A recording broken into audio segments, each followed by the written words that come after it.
সামনে নির্বাচন, ক্ষমতায় আবেগে ভারী হয়ে আছে বাতাস। কায়রাফ তাজওয়ান খান বিগত কয়েক সপ্তাহ ধরে প্রচুর দৌড়াদৌড়ির ওপরে আছে। বর্তমানে তুমুল ব্যবস্থায় কাটছে তার দিন। নির্বাচনের মানে শুধু গণভোট নয়, তার বাঁচার লড়াই, তার সম্মান আর অস্তিত্বের প্রশ্ন। এমপি পদে টিকে থাকতে হলে জনগণের ভোট দরকার, সাথে তাদের ভালোবাসা। এমপি হিসেবে যদিও কায়রাফের জেতার সম্ভাবনা বেশি, তবু কায়রাফ রিস্ক নিতে যাচ্ছে না। তাই কায়রাফের দলবল উঠে পড়ে লেগেছে একদম আদা জল খেয়ে। কায়রাফের বিপক্ষে লড়ছে আলতাফ মির্জা সহ আরো অনেকে। তবে আলতাফ মির্জা বেশ শক্তিশালী পার্টি, সে ও পেতেই আছে কায়রাফের ক্ষতি করার।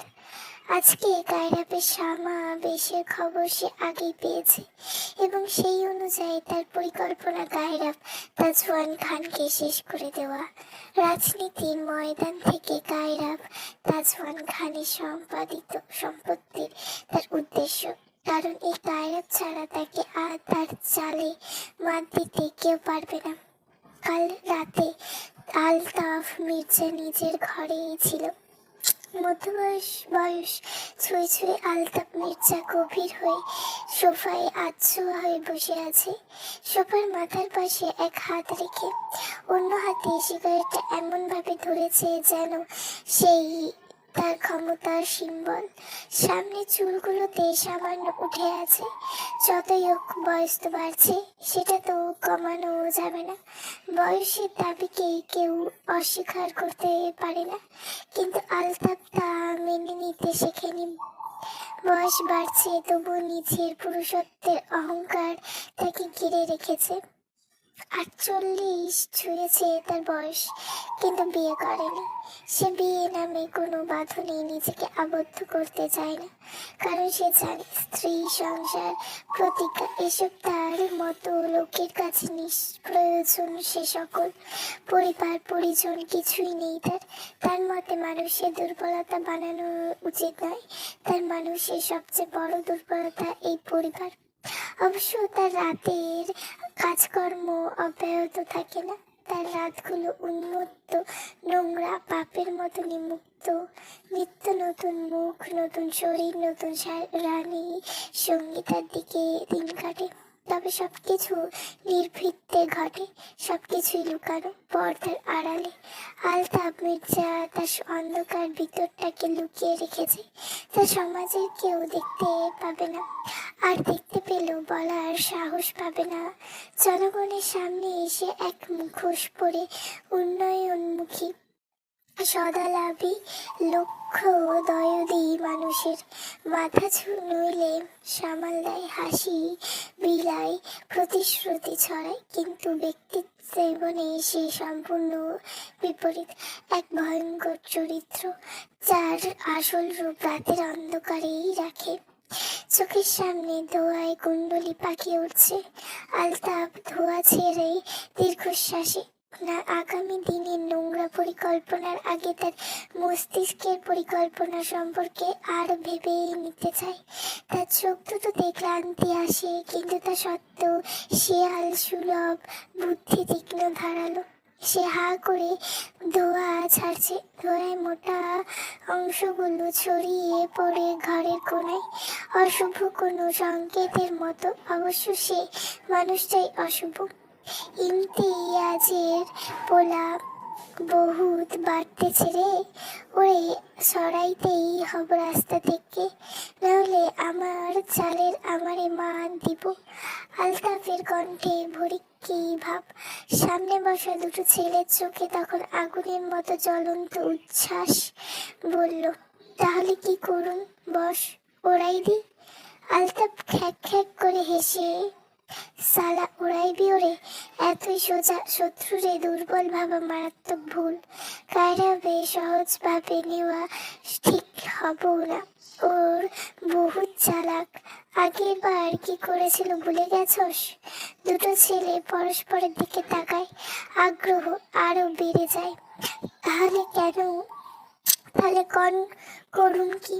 এভাবে হাত পা গুটাইয়া বইসা থাকলে কি লাভ? আলতাপ ধীরে ধীরে আধ খাওয়া সিগারেটটা ছুঁড়ে ফেলে আর একটি মারাত্মক সিদ্ধান্তশীল মোহর করছে মস্তিষ্কে। তারপর ঘাড় বাঁকিয়ে বলল, কাল ভাসানির পাশে সমাবেশ, ওদের দলের নিরিবিলি জায়গা না, ভিড় থাকবে, বিশৃঙ্খলা থাকবে, ওইখানে মোক্ষম সুযোগ কাজে লাগাতে হবে। সেই সোফা থেকে দাঁড়িয়ে আঙুল তুলে ঘরের সব ছেলেপেলের উদ্দেশ্যে প্রতিধ্বনির মতো করে বলে ওঠে, দুজনেই রেডি থাকবি, আর কোনো পোলাপান নিবি না অযথা। তারপর তাক করে সোজা শুট। হা হা হা। খানিকটা বদ্ধ উন্মাদ হাসিতে ভরে ওঠে ঘর। পরিকল্পনা পাকাপোক্ত হয়েছে, এবার শুধু প্রয়োগ করা বাকি। এই আপটা হলো কায়রাবের জাত শত্রু, রাজনীতির মাঠে সেই শুরু থেকেই। অন্য প্রান্তে কায়রাব তাজওয়ান খানের সকালটা অদ্ভুত শান্ত। কায়রাব বেরোবে সমাবেশে একটু পরই। বেরোনোর আগে ঘড়ির বেলটা সামান্য টেনে ঠিক করতে করতে খানিক গম্ভীর গলায় ডাকে, কায়েসি, আমার কৌটোটা দাও। কায়েসি নিঃশব্দে এগিয়ে আসে, হাতে কৌটো নিয়ে, চোখ নামানো তার। ঠিক তখনই কায়রাব অনায়াস ভঙ্গিতে তার কবজিটা ধরেই কাছে টেনে আনে। এইটা তার নিত্যদিনের কাজ। দুজনের মাঝে অদৃশ্য দূরত্বটুকু এক নিঃশ্বাসে মিলিয়ে দেয় সে। কৌটোটা গায়ে তুলতে তুলতে মূলমে দৃঢ় কণ্ঠে বলে, মুখটা এমন বেজার করে থেকো না সবসময়। মানুষের কখন কি হয় বলা যায় না। প্রতিদিনের মতো আজও যাচ্ছি কাজে, এমন হলো নাও ফিরতে পারি। কায়েসি চমকে তাকায়, চোখ দুটি দপ করে ওঠে। অস্থির হলেও নিজেকে সামলায়, তবুও সামনের মানুষটাকে বুঝতে না দিয়ে এক ধরনের ঠান্ডা বিদ্রুপ কণ্ঠে বলে, তাহলে আমার থেকে বেশি খুশি কেউ হবে না। কায়রাব থেমে যায়। অন্তঃপর ধীর ভঙ্গিতে খুব আস্তে কায়েসির মুখ দু হাতের আঁচড়ায় তুলে নেয়। মেয়েটার অস্থিরতা টের পায় কায়রাব, মুখে বলে না। মেয়েটার কপালে নীরবে আলতো করে চুমু এঁকে দেয়। মলিন হেসে বলে, আমি মরে গেলে খুশি হবে? কায়েসি ঠোঁট বাঁকিয়ে ত্রস্ত বেগে তাকিয়ে বলে, শয়তানরা এত তাড়াতাড়ি মরে না। কায়রাব এবার সত্যি জোরে হেসে ফেলে, তবে হাসির কিনারায় একরকম ভার জমে আছে। মুখে বলে, না মরলেই ভালো। যদিও মরতে আমার ভয় নেই, ভয়টা অন্য জায়গায়। বোনটাকে নিয়ে, ছোট বাচ্চাটাকে নিয়ে, আর সবচেয়ে বেশি তোমাকে নিয়ে। আমি এই ভেবে ভেবে অস্থির হয়ে যে আমি মরলে তোমার এত ভালোবাসবে কে কায়েসি? কায়েসি শ্বাস ফেলে ক্লান্ত ভঙ্গিমায় তারপর কণ্ঠে খাদ নামিয়ে বলে ওঠে, চাই না এমন ভালোবাসা, চাই না। এই বলেই সে ঘুরে দাঁড়ায়। দরজার দিকে হাঁটার সময় এই বুঝি কেউ দেখে ফেলবে ভেবে মাথা নিচু রাখে। নয়ন তো ভেঙে যাবে, তবু চোখ বেয়ে নেমে আসে এক ফোঁটা অশ্রুবিন্দু। খুব দ্রুত আঙুলের ডগায় মুছে ফেলে। কেউ দেখতে পায় না সেটা, কায়রাব না। তার পেছনে দাঁড়িয়ে কায়রাব কেবল তাকিয়ে থাকে। একটা মানুষ চলে যাওয়ার পায়ের শব্দে কিভাবে নিজের বুকের ভেতরকার নিঃশব্দ ভাঙনটা স্পষ্ট হয়ে যাচ্ছে, সে কথা সেই শুধু জানে। কায়রাব তার বউ বাচ্চার কাছে, তার পরিবারের কাছে সত্যি খুব দুর্বল। আর দেরি না করে গাড়ি করে রওনা দিয়েছে সমাবেশের উদ্দেশ্যে। গাড়ির জানলায় ভাসতে থাকা শহরের দৃশ্য দেখে মনে পড়ছে বারবার বাবার কথা। এই রাজনীতি তার বাবার রক্তের স্রোত বেয়ে তার শিরায় ঢুকে গেছে। তার বাবা জীবনের একাংশ সময় এই রাজনীতিতেই কেটেছে। সেও নেতা ছিলেন এক সময়, কিন্তু একটা ভুল সব শেষ হয়েছিল। এই ভেবে দীর্ঘশ্বাস ফেলল কায়রাব। আজ সমাবেশ মাওলানা ভাসানীর কাছে, পথ জুড়ে পোস্টার, ব্যানার, স্লোগান, মানুষের ভিড়। কায়রাবের গাড়ি যখন সামনে এসে থামে, তখন চারপাশটা এক রোমাঞ্চকর উত্তেজনা থরথর করছে। দেহরক্ষীরা তার চারপাশে ঘিরে ধরে। গাড়ির দরজা খুলতেই কায়রাব নামো, কোট প্যান্ট, অদ্ভুত এক রাজকীয় স্থিরতা। মনে হচ্ছে যুদ্ধক্ষেত্রে নামা কোনো বংশীয় যোদ্ধা। মানুষ হাত নেড়ে চিৎকার করছে, কায়রাব ভাই আমাদের নেতা। কায়রাব হাত নাড়াতে নাড়াতে যায় স্টেজে। আসার সময় কিছু মানুষের সাথে কুশল বিনিময় করে, তাদের খোঁজ খবর নেয়। সৎ থেকে যতটা কাজ করা যায় করে কায়রাব, তবে কিছু ক্ষেত্রে ক্ষমতায় প্রয়োগ করতেই হয়। সকলের কাছে জনপ্রিয় কায়রাব। তার সুনাম যেমন আছে তেমন আছে ভালোবাসাও, কারণ সে জায়গা অনেক উন্নয়ন করেছে, সাধারণ জনগণের সুবিধা অসুবিধা দেখছে, ন্যায্য বিচার করেছে। কেন না চাইবে এমন নেতা? স্টেজ তৈরি, প্ল্যাকার্ড সাজানো, মাইকে ফিডব্যাকের শব্দ। কায়রাব স্টেজে উঠে স্বভাব সুলভ হেসে চেয়ারে বসে পা তুলে রাখে। কোনো রাজা যেভাবে নিজের সিংহাসনে বসেছে এমন ভঙ্গিতে। দেহরক্ষীরা সতর্ক দৃষ্টিতে জনতার দিকে তাকিয়ে আছে। পাখির মতো শিকার খুঁজে বেড়ানো ওই দুই আত্মদায়ীও ভিড়ের মধ্যে মিশে আছে কিনা তা কেউ জানে না। আজকের আকাশে রাজনীতি, হুমকি আর গোপন ষড়যন্ত্রের ঘন কালো মেঘ জমে আছে, কিন্তু কায়রাব অদ্ভুতভাবে স্থির।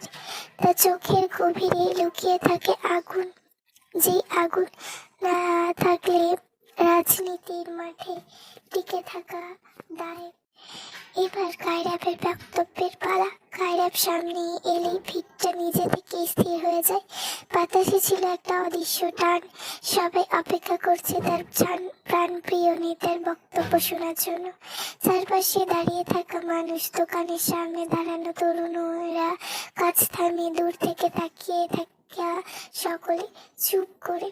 কায়রাব মাইকের সামনে দাঁড়ালো। চোখে সেই পরিচিত দৃঢ়তা, কণ্ঠে এক অদ্ভুত শান্ত শক্তি। মৃদু হেসে ধীরে বলতে লাগলেন, ভাইয়েরা আমার, আমি আপনাদেরই এলাকার ছেলে, চেনেন নিশ্চয়ই। আজ আপনাদের সামনে দাঁড়িয়ে যে কথা বলছি সেটা রাজনীতির উদ্দেশ্যে কোনো কথা নয়, এটা আমাদের অস্তিত্ব রক্ষার কথা। এক মুহূর্ত থেমে তিনি মানুষের দিকে তাকালেন। প্রতিটি মুখ চিনে নিচ্ছেন। প্রথমেই বলছি, রাজনীতি নেতা হওয়ার দরুন আপনাদের কথাই সবার আগে গ্রহণযোগ্য। আমরা আপনাদের জন্য নির্বাচিত হই, তার আগে আপনাদের উন্নয়নের কথা বলি। সেটা শুধু রাস্তার, ট্রেন বা আলোর নয়। উন্নয়নের মানে মানুষের হৃদয়ে বিশ্বাস জাগানো। বিশ্বাস হলো একজন মানুষ আছে, যে মানুষ আপনাদের কথা ভাববে, আপনাদের পাশে দাঁড়াবে। মহিলারা, বৃদ্ধারা, দোকানদার সবাই মনোযোগ দিয়ে শুনছে। কায়রাব আবার বলল, আমি কায়রাব তাজ খান, ক্ষমতার লোভে নয়, মানুষের কাছে দায়বদ্ধ হয়ে এই মঞ্চে দাঁড়িয়েছি।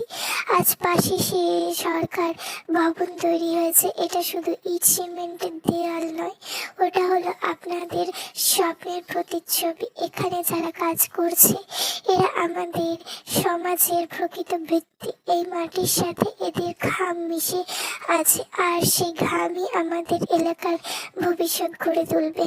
জমে থাকা মানুষের ভিড়ে প্রশংসা গুঞ্জন উঠল। কায়রাব হাত তুলতেন, গলা আরো দৃঢ় হলো। আমি চাই আপনাদের প্রতিটি ছেলে মেয়ে শিক্ষিত হোক, আপনাদের প্রতিটি ঘরে যেন আলোয় ভরে থাকে। আমি প্রতিশ্রুতি দিচ্ছি, নেতা হিসেবে নয়, আপনাদের একজন সন্তান হিসেবে। যে কোনো অভাব, যে কোনো সমস্যায় আমার দরজা সবসময় খোলা আপনাদের জন্য। একজন মধ্যবয়স্ক লোক চোখ মুখে ফিসফিস করলেন, আমাদের কায়রাব আলাদা, সে সত্যি যোগ্য নেতা হওয়ার জন্য। কায়রাব আবার সকলের দিকে তাকালেন। এবার তার কণ্ঠে যেন আরো কোমল, কিন্তু প্রভাব আরো গভীর। আপনারা আমাকে বিশ্বাস করছেন, আর সেই বিশ্বাসের সম্মান রাখাই আমার কর্তব্য। আমি চাই একদিন আপনাদের যেন গর্ব করে বলতে পারেন আমাদের নেতা কায়রাব তাজখান খান সে নিজের কথা রেখেছে। আজ আমি এত প্রতিশ্রুতি দিচ্ছি, স্বপ্ন দেখাবো আমার সবই এবং স্বপ্ন পূরণও করবো একসাথে। আমরা সে বাংলাদেশ করব যেখানে শিশুর হাসি হবে আমাদের দেশের পরিচয়, যেখানে মায়ের চোখে জল থাকবে শুধু আনন্দের, যেখানে রাত পোহালে কাজের নতুন ভোর জাগবে, কর্মসংস্থানের সহ যুবকদের জন্য প্রশিক্ষণ, নারীদের জন্য সুযোগ, বৃদ্ধাদের জন্য নিশ্চয়তা এবং সবচেয়ে সকলের নিরাপত্তা নিশ্চিন্ত করতে আমরা নিবেদিত থাকব। চতুর্দিকে তালি পড়ে গেল। কবিরের চোখে হালকা প্রশান্তির ঝলক। সে জানে জনগণে তার প্রতি ভালোবাসা কতটুকু আছে। কবির এবং তার দল আজ তথাকথিত ব্লিন্ডিং এর কাজে এসেছিল, আজ জমি দেখে আসবে। মাপঝোপেও ব্যাপার আছে, এরপর থেকেই কাজ শুরু হবে। তার সঙ্গে ছিল জিহাদ, ত্রিব, প্রকাশ এবং আরো অনেক কয়েকজন সহকর্মী। জমির দিকে এগোতে গেলে হঠাৎ তাদের চোখে পড়ল ভাসুরহীন পাশে কায়রাবের সামনে সমাবেশে মানুষের ভিড়, তাল ভাসান এবং আসছে যে উজ্জ্বল আলো, সবে এক নতুন আন্নান শোনাচ্ছিল। জিহা হাঁটা থামিয়ে কবিরের পাশ থেকে বলে, খারাপ কবির, আজ কি আগে যাইস না? সৈন্য যাই কথাগুলো ভালোই লাগে। কবির কোনো উত্তর দেয়নি, সেও থেমে দাঁড়ায়। তীক্ষ্ণ দৃষ্টি রেখেছিল সোজা স্টেজের দিকে, যেখানে কায়রাব মানুষের মধ্যে আছড়ে পড়ছিল, কথা বলছিল শক্তি, তেজ আর অনুরাগের সঙ্গে। কবির মৃদু হাসলো। এদিকে তাদের দলের প্রকাশ তার উচ্ছ্বাস ছিপে রাখতে পারল না। উচ্ছ্বাসিত হয়ে বলল, দেখছিস নেতা তো এই লোককেই হইবে, মিলিয়ে আনিস। দেখ তো তেজ কি, এক্কেরে জ্বলন্ত আগুন। জিহানও মাথা নাড়ালো, বলল, আমার জিগায় হেইতেই তো আগে আমাগো এমপি আছিল, এইবারও হইব দেখিস। কবিরও স্থিরভাবে দাঁড়িয়ে রইল, মনে মনে কায়রাবের প্রতিটি শব্দ, প্রতিটি কথাকে শুনল যতক্ষণ ছিল। শেষে একটা দীর্ঘশ্বাস ফেলল। এরপর কবির সবাই দিকে দৃষ্টি ঘুরিয়ে বলল, হয়েছে তো গো, শুন, এইগুলা সারাদিন চলবে, কয়দিন পরে দেখে নিবি, নির্বাচনের আগ পর্যন্ত ক্যাচাল হইব। এখন আয়, আমাগো কাম আছে তো ভুইলা যাস, এত ইচ্ছা থাকলেও তোরা থাক, আমি জায়গা। জিহাদ মুখে হাসি নিয়ে বলল, আচ্ছা দাঁড়া বাপ, রাগিস না, এই তোরা আয়ের হাত। তারা সবাই ধীরে ধীরে পা বাড়াতে থাকে। আকস্মিক পর পর দুটি গুলির আওয়াজ শুনতে পায়। কবির পাশ ফিরে তাকালে তার চোখে ঝাপসা হয়ে ওঠে। স্টেজে ঠিক তাকিয়ে দেখলেও কায়রাবের বাহুতে পরপর গুলি লেগেছে, রক্ত ঝরে পড়ছে সাদা পাঞ্জাবের উপর। কায়রাব হাত দিয়ে অপর বাহু চেপে ধরে আছে, চোখ মুখ খিয়েছে। এরই মধ্যে সমাবেশে ছোটাছুটি শুরু হয়ে গেল। সব স্তব্ধ হয়ে গেছে মুহূর্তেই। কবির ইতিমধ্যে হিমশীতল হয়ে গেছে, ভেতর থেকে সব রক্ত ফ্রেম হয়ে জমে গেছে হিমে। কিন্তু ভয়, আতঙ্ক আর ক্রোধ সবই একসাথে জেগে উঠল। কবির নিজেকে সামলাতে পারল না। আর মানুষটার এত বড় ক্ষতি চোখের সামনে দেখবে কিভাবে? সব ভুলে হাত বাড়িয়ে সামনের দিকে ছুটে চিৎকার করে উঠল, ভাইজান! গলা কাঁপালো, অসহায় তাকালো, তবু ভেতরে এক অদম্য শক্তি জেগে উঠল। এই মুহূর্তে কবিরের বৌদ্ধ শক্তি লোপ পেয়েছে। কবিরের চিৎকার সমাবেশে ভীরু প্রতিধ্বনি হলো। তার হৃদয়ে শুধু ব্যথা নয়, এক অদম্য অগ্নি জ্বলে উঠল, যা তাকে কখনো কোনো বাধা মানতে দেয় না। এই এক দ্রুত ছুটে ভিড়ের মধ্যে ঢুকে পড়ে, সবাইকে ঠেলে এগিয়ে যেতে লাগলো সামনে। কায়রাবকে হাসপাতালে নিয়ে যাওয়া হলো তৎক্ষণাৎ। সঙ্গে কবিরও ছিল। গাড়ির পেছনের সিটে কায়রাবকে ধরে বসেছিল কবির, দু হাতের ঝাপটে। ভেঙে পড়তে দেয়নি মানুষটাকে, বহুদিন পর কায়রাব কবিরকে সামনে পেয়ে ভীষণ আবেগী হয়ে উঠল। এই কবিরটা হচ্ছে ইচ্ছে করলেও দেখা দেয় না, যাকে পাওয়া মানে সবসময়ের বিরলতা। এদিকে অসহ্য যন্ত্রণায় ব্যথা চিরে শরীরে ছড়িয়ে পড়ছিল, তবু চোখ সরাতে পারছিল না কবিরের মুখ থেকে। কি করবে, রক্তের সম্পর্ক তো, যতই দূরে থাকুক গভীর টান অনুভব হয়। কবির ইচ্ছে করেই কখনো বড় ভাইয়ের সামনে আসে না, আজ এসেছে তাও এই অবস্থায়। এদিকে কায়রাবের নজরে আসলো কবির তার জন্য দুশ্চিন্তায় ভেঙে পড়ছে। এই মুহূর্তটাই কায়রাবকে কিছুটা শক্ত করে ধরেছিল। কবির খুব আস্তে, প্রায় ফিসফিস করে বলল, এই তো আইসা গেছি, খুব বেশি কষ্ট হইতেছে? কায়রাব তার উত্তর দেওয়ার সুযোগ পেল না, চোখের সামনে সব ঝাপসা হয়ে আসছে। গাড়ি থেকে নামিয়ে মুহূর্তেই তাকে স্ট্রেচারে তুলে এমার্জেন্সি রুমের দিকে নিয়ে যাওয়া হলো। যাওয়ার আগে অস্পষ্ট স্বরে কায়রাব বলছিল, আগেই চলে যাস না কবির, কথা আছে আমার। কিন্তু বাইরে তখন হুলের আওয়াজে কবিরের কর্ণগোচর হলো না কথাটা। নেতার গুলি লেগেছে, তাই প্রেস আর মিডিয়া হাসপাতালের সামনের চত্বর ভরে উঠল। সাংবাদিকেরাও চমকপ্রদ ব্রেকিং নিউজ বানাতে উঠে পড়ে লাগলো। কায়রাব ভেতরে চলে গেলে রক্তে ভেজা শার্ট পরা অবস্থাতে কবির বাইরে এসে স্থির হয়ে বসে রইল। হাসপাতালের ভেতরে আর থাকলো না সে। সবকিছু তার কাছে মুহূর্তেই এলোমেলো ভারী লাগছিল। কিছুক্ষণ পরে কায়েসি আর কায়রা ছুটে এলো। কায়রা করলে ছোট্ট কায়ান। কায়রা কাউকে খেয়াল না করে কায়ানকে নিয়ে দৌড়ে ভেতরে ঢুকে গেল। কিন্তু কায়াসি হাসপাতালে ঢুকতে গিয়েও থমকে গেল। চোখে পড়লো বাইরে বসে থাকা কাবিরের ওপর। বিস্মিত নজরে তাকিয়ে ভাবলো কতদিন পর মানুষটাকে দেখছে। রক্তে ভেজা শার্টটা দেখে বুকের ভেতর কেমন ধক করে উঠলো। একটু এগিয়ে গিয়ে কাবিরের সামনে দাঁড়িয়ে আবছা স্বরে ডাকলো, কবির। কবির মাথা তুলে একবার তাকিয়ে আবার দৃষ্টি নামিয়ে ভারী গলায় পড়ল, আপনার স্বামী ভেতরে, কেবিন নাম্বার 107। আর এক মুহূর্ত অপেক্ষা করলো না কায়েসি, ছুটে ভেতরে ঢুকে পড়ল। তখনই গুলি বের করা হয়ে গেছে ডাক্তারদের। একটা গুলি কাঁধের উপরের অংশে ছুঁয়ে বেরিয়েছে, আর একটা বাহুতে আটকে ছিল। আরেকটু জন্য বুকে লাগেনি, বড় বাচ্চা বেঁচেছে। ডাক্তাররা বাইরে এসে বলছে কায়রাব আউট অফ ডেঞ্জার। তাকে কেবিনে দেওয়া হলো একটু পরে। হাসপাতালে বেডে সাদা গেঞ্জি গায়ে, তার উপর হালকা শাল জড়ানো। আপাতত ব্যান্ডেজের জন্য জামা পরতে নিষেধ করেছে ডাক্তার, তাই সাদা গেঞ্জির ওপরে শাল জড়িয়েছে। কারণ শীতের সময় এভাবে শুধু গেঞ্জি পরে থাকা প্রায় অসম্ভব। এদিকে অপারেশনের পর কাবিরের কথা মাথা থেকে বেরিয়ে গেছে।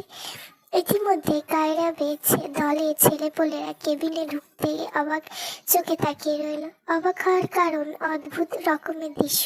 কায়রাব অতি শান্ত ভঙ্গিতে বেডে বসে আঙুল খাচ্ছে, যেন কিছুই হয়নি। সামনে বসে তার দলের আরো কয়েকজন ছেলে।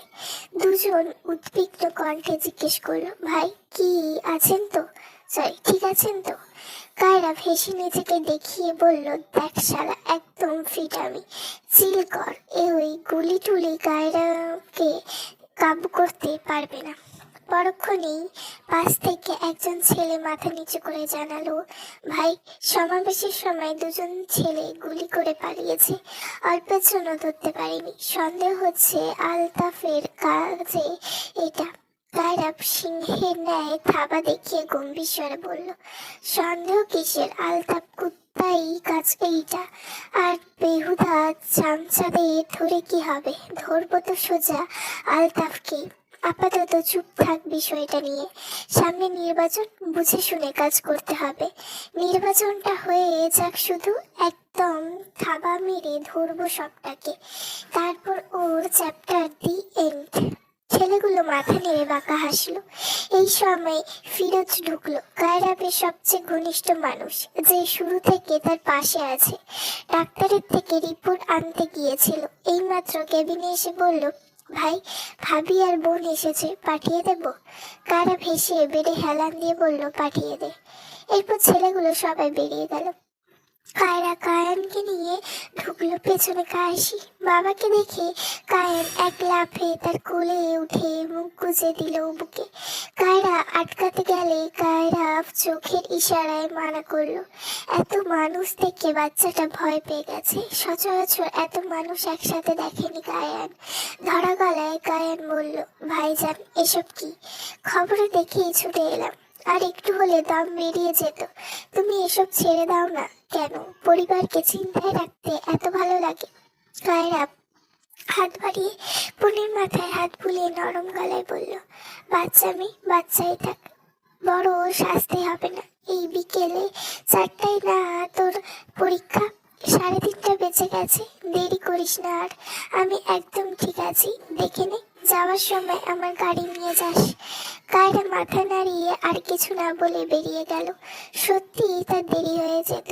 ভাই ঠিক আছে দেখে আর দেরি করলো না। এদিকে কায়েসি ভেজা চোখে কেবিনের এক কোণে দাঁড়িয়েছিল। কায়রা ইশারায় কাছে ডাকলো।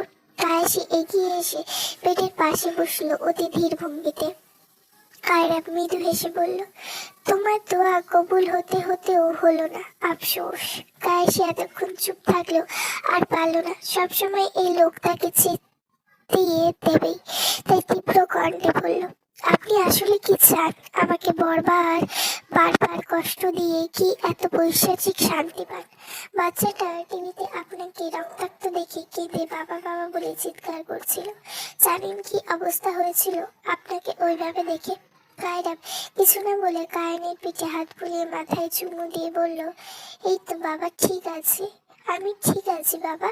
এই যে দেখেন, একদম ফিট অ্যান্ড ফাইন। কায়ান বাবার গলা জড়িয়ে চুপচাপ বসে রইল, কথা বলল না কোনো। বাচ্চাটা সত্যিই ভয় পেয়েছিল বাবাকে অভাবেই দেখে। কেবিনের ভেতরে নীরবতা জমে রইল খানিক সময়। নীরবতা ভেঙে কথা বলল কায়রা নিজেই, সবার অবস্থা তো শুনলাম, তোমার কথা বলো। কায়েসি সে কথা বেমালুম অগ্রাহ্য করে শান্ত গলায় বলল, কায়ানকে আমার কোলে দিন, মনে হয় ঘুমিয়ে পড়েছে। আপনার ব্যথা লাগবে কাঁধে, দিন আমায় ওকে। কায়ানকে কায়েসির কোলে তুলে দিয়েই কায়রা ক্রুদ্ধ চোখে তাকালো। গলার স্বরটা তীক্ষ্ণ হয়ে উঠল, কথা এড়িয়ে যাচ্ছ কেন? তুমি ভয় পেয়েছিলে তাই না? আমার জন্য কেঁদেছিলে? কায়েসি কায়ানকে বুকের কাছে জড়িয়ে রেখে ফিসফিস করে বলল, আস্তে কথা বলুন, বাড়িতে কে কথা হবে, এখানে দয়া করে সিন ক্রিয়েট করবেন না। কায়রা অস্থির হয়ে উঠল, সিন ক্রিয়েট করবো? কারণ পরোয়া করি না আমি, আমার উত্তর চাই। তোমার চোখ ভেজা ছিল কেন? কি ভেবেছ দেখিনি আমি? কাশি ঠান্ডা স্বরে বলল, আশ্চর্য, বাচ্চাদের মতো জেদ করছেন কেন? শুনতে চান? সহানুভূতি উত্তর পেয়েছেন তো? সহানুভূতিতে কেঁদেছি।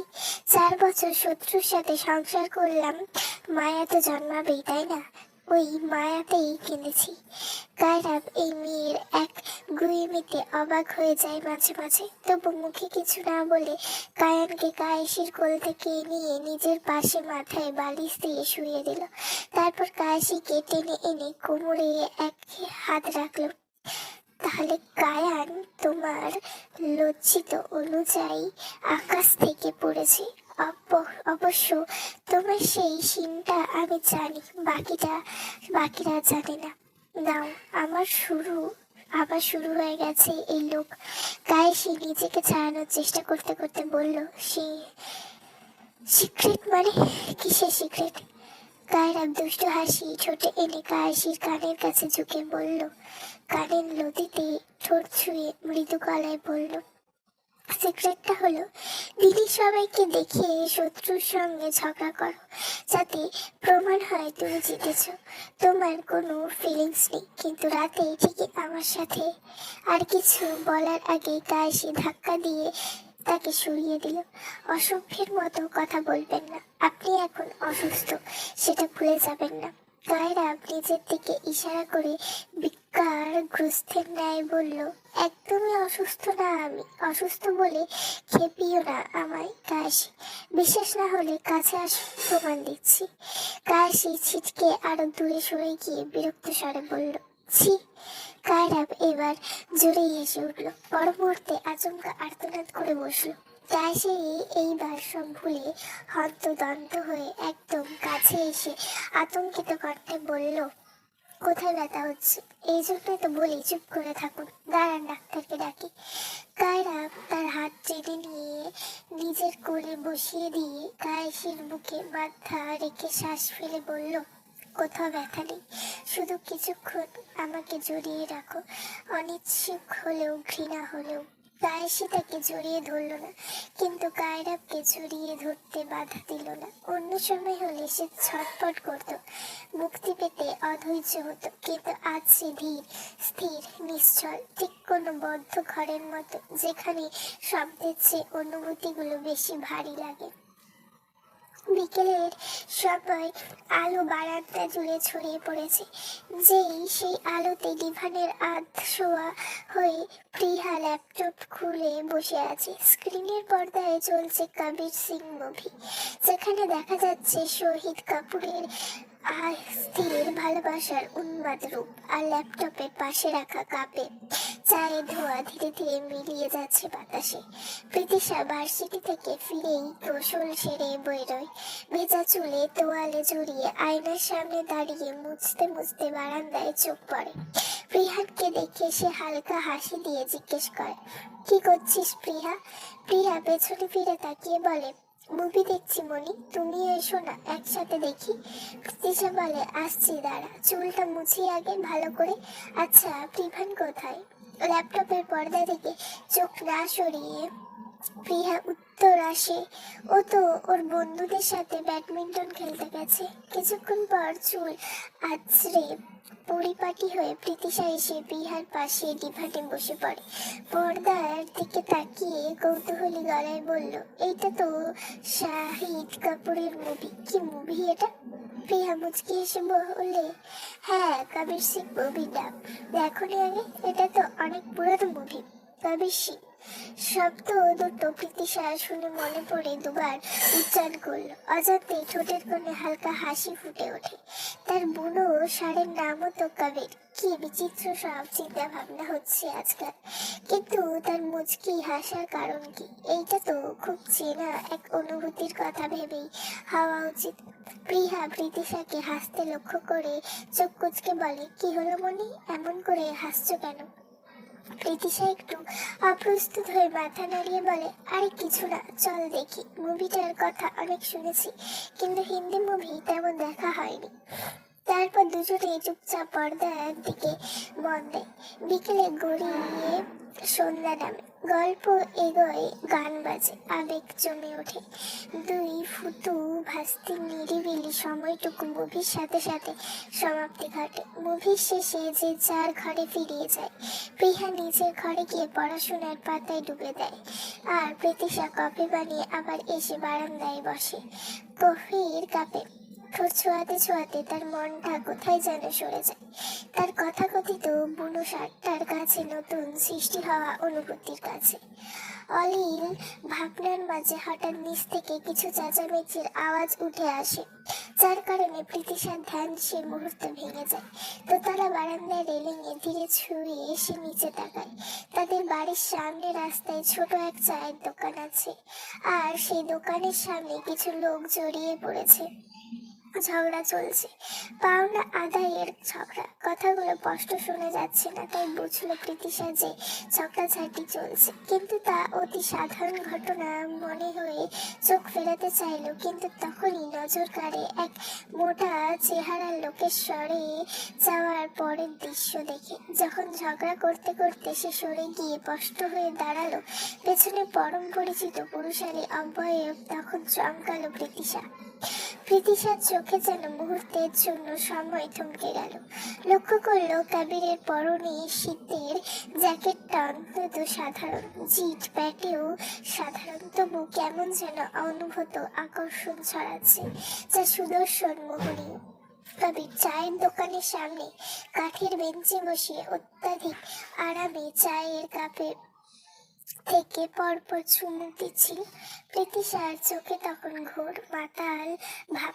মনে হচ্ছে ঘোরটা কেবল কাবিরের জন্য। সে নিজেও অজান্তে কফির কাপ থেকে চুমুক নিল, ঠিক যেভাবে কাবির চায়ে চুমুক দিচ্ছে সেভাবেই।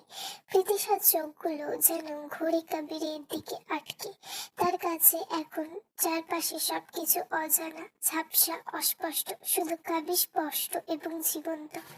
প্রীতিশা নিজে বিস্ময়ে ভাবল, এ কি হলো তার? এই অনুভূতির নাম কি দেবে? হৃদয়ের ভিতরে অজানা এক উত্তেজনা, অচেনা আকর্ষণ আর অল্প ভয়েস মিশ্রিত সবকিছু মিলিয়ে একরকম অদ্ভুত অনুভূতি জন্ম নিচ্ছে বুনো ষাটটার প্রতি। কাবিরের উপস্থিতি এত প্রবাহিত যে বাস্তবটা অজানা, ঝাপসা হয়ে যাচ্ছে প্রীতিশার কাছে। ঘোর ধীরে ধীরে কমতে লাগলো আর প্রীতিশার মনে হলো নিচে যাওয়ার প্রয়োজন। এক নজর সামনে থেকে দেখে আসা যাক। বাবা মাত্র কাজ শুরু। একখানা চাদরে নিজেকে জড়িয়ে সে নিঃশব্দে বারান্দা থেকে নেমে এলো চায়ের দোকানের দিকে। কাবিরের বসা বেঞ্চটাতেই সে বসলো, কিন্তু নির্দিষ্ট দূরত্ব বজায় রেখে। কাবিরকে না দেখার ভান করে দোকানদারের দিকে তাকিয়ে বলল, বাবা এক কাপ চা দিন, এক চামচ চিনি দিয়ে। কাবির পরিচিত নারী সুলভ কণ্ঠ পেয়ে পাশে তাকালো, চোখ বড় করে চমকে উঠল, বলল, তুমি এখানে? প্রীতিশা হালকা চমকানির ভান করলো, তারপর ভদ্রভাবে উত্তর দিল, ওহ আপনি? আমি তো চা খেতে এসেছিলাম। আমার বাসার সামনে, ওই যে দোতলা বাড়িটা। মাঝে মাঝে আমি আসি এখানে চা খেতে। কবির শুধু মাথা নাড়ালো। তখনই দোকানে পুরানো রেডিও ভেঙে আসলো একটি গানের সুর। আমি পাথরে ফুল ফোটাবো শুধু ভালোবাসা দিয়ে, আমি সাগরে ঢেউ থামাবো শুধু ভালোবাসা দিয়ে, তুমি যদি থাকো আমি পাশে আছি। প্রীতিশা গানের কথাগুলো মন দিয়ে শুনছিল। কি অদ্ভুত ভাবে বেলে গেল। প্রীতিশাকে তো পাথরের ফুল ফোটাতে হবে, অনেক কঠিন কাজ। বুড়ো ষাটটার পাথর মন গলাতে হবে তাকে। নিজ ভাবনার মাঝে কাবিরের রুক্ষ কর্কশ গলার আওয়াজ শোনা যায়। এই বয়সে কিসের প্রেম পীড়িতের গান শোনেন বাবা? লক্ষণ তো ভালো না, গান ঘোরায় দেন। কি সব কয় না কয়, ভালোবাসা দিয়া পাথরে ফুল ফোটাবো, সাগরের ঢেউ থামাবো, যত সব আউল ফাউল কথাবার্তা। দোকানদার লোকটিকে হতবাক হলো এমন কথায়, আবার পরক্ষণে লজ্জিত হয়ে রেডিও বন্ধ করে দিল, আর কোনো গাড়ি চালালো না। আবার কি বলে বসে এই ছেলে, এই ভয়ে। এদিকে প্রীতিশা দীর্ঘশ্বাস ফেললো হতাশায়। এই সারটাকে মানুষ বাড়াতে বড্ড বেগ পোহাতে হবে বুঝলো। দোকানদার হঠাৎ হাসতে হাসতে বলে উঠলো, আচ্ছা বাবা আম্মা, এইটা কি কইলা তখন? তুমি আবার কবে আমার দোকানে আইলা? আমি তো জীবনেও দেখি না এই তোমারে। প্রীতিশা কিছুটা থতমত খেলো, ধরা খেয়েছে বোঝা যাচ্ছে। কাবির সরু চোখে ঘাড় বাঁকিয়ে তাকালো, আর প্রীতিশা ধরফড়িয়ে উঠে বলে উঠলো, আরে বাবা, আপনি তখন ছিলেন না বোধহয়। মানে আমি যখন চা খেতে আসতাম বাদ দিন না।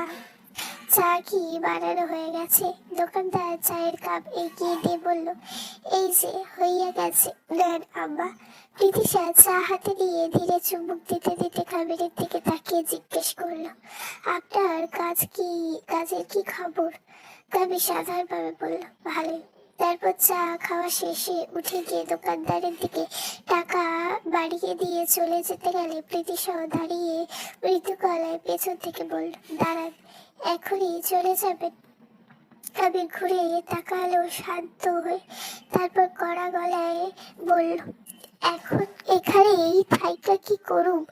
আমার জানা মতে করার মতো কিছু নাই। প্রীতিশা হঠাৎ চট করে বলে উঠল, কোনো চিন্তা ভাবনা ছাড়া? করার ইচ্ছে থাকলে অনেক কিছুই করা যায়, আসুন আমরা লুডো খেলি। কাবিরের চোখ কপালে তুলে স্বল্প বিস্মিত কণ্ঠে বলল, কি প্রীতিশাও ভড়কে গেল। এ কি বলে ফেললো সে? এইরকম বেহুদা কথাবার্তা কমিশনকালেও তার কল্পনাতেও ছিল না। মনসারটাকে পাল্লায় পড়ে নিজের বোধ বুদ্ধি হারিয়েছে সে, এইবারে হারিয়েছে। কবিরের সন্দিগ্ধ মুগ্ধ বায়ব লক্ষ্য করে সেই স্থান আর দাঁড়ালো না প্রীতিশা। বিদ্যুৎ গতিতে দৌড়ে নিজের বাড়িতে চলে গেল।